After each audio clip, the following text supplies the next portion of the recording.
Hello.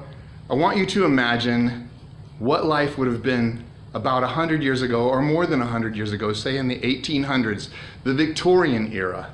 What would you do if you wanted to hear a piece of music or experience music in any way? You could go to your local gazebo or band shell and hear the local brass band or a barbershop quartet. You could go to the local concert hall and hear an opera or a live concert of some kind.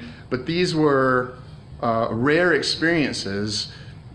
You could go to the local fairgrounds or to a carnival and hear the band organ playing in the merry-go-round, or an organ grinder, or a music box.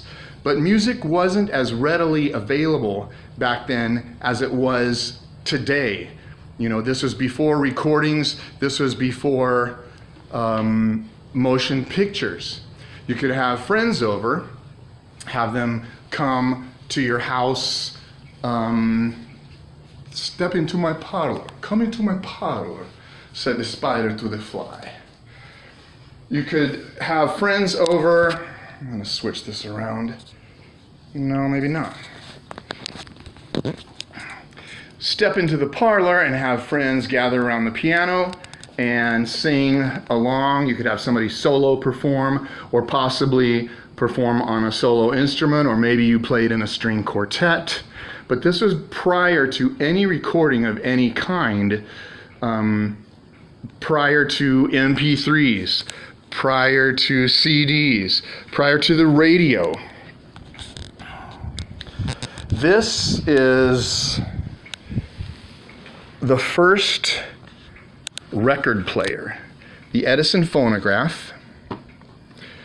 Edison invented this in 1887, but he stopped working on it to work on his electric light bulb invention. About the same time, Alexander Graham Bell invented the telephone.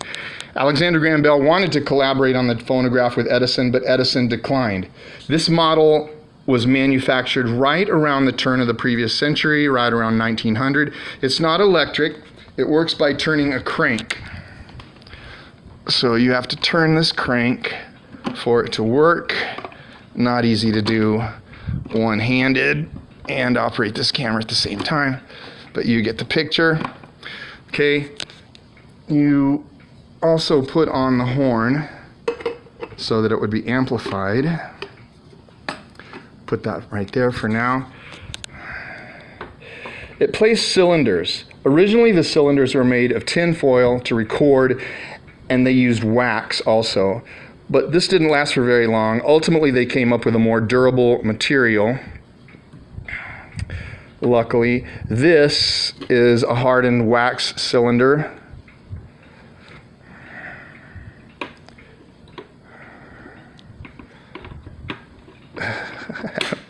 Having problems doing this one-handed.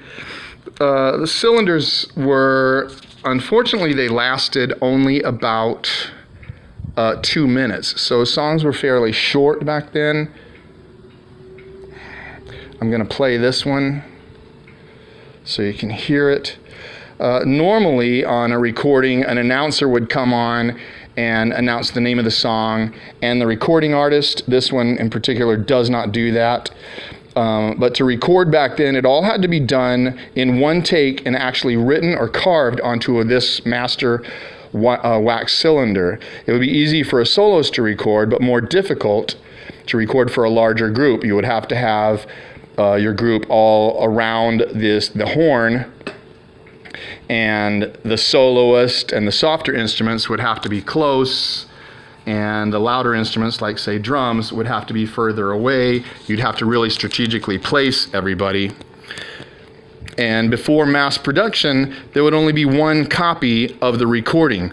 Lucky for us, they figured out a way to mass produce the recordings. I'm going to play this for you. Oops. This particular piece is a religious piece, but there were other genres back then. Popular music of that day would include like Irish tenors or barbershop quartets or patriotic marches. And opera was also very, very big. Not very much rap or metal.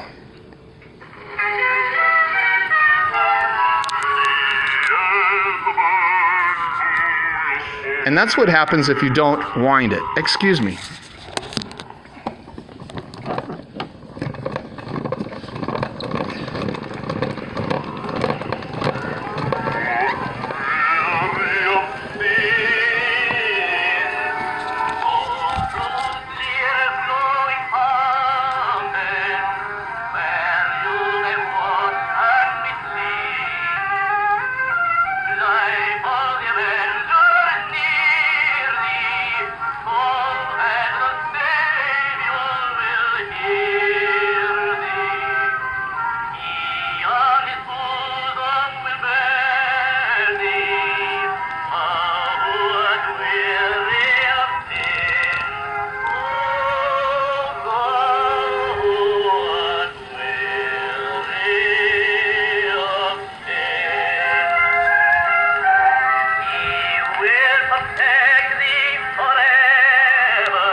Hope you enjoyed this video on the first record player, the Edison Phonograph.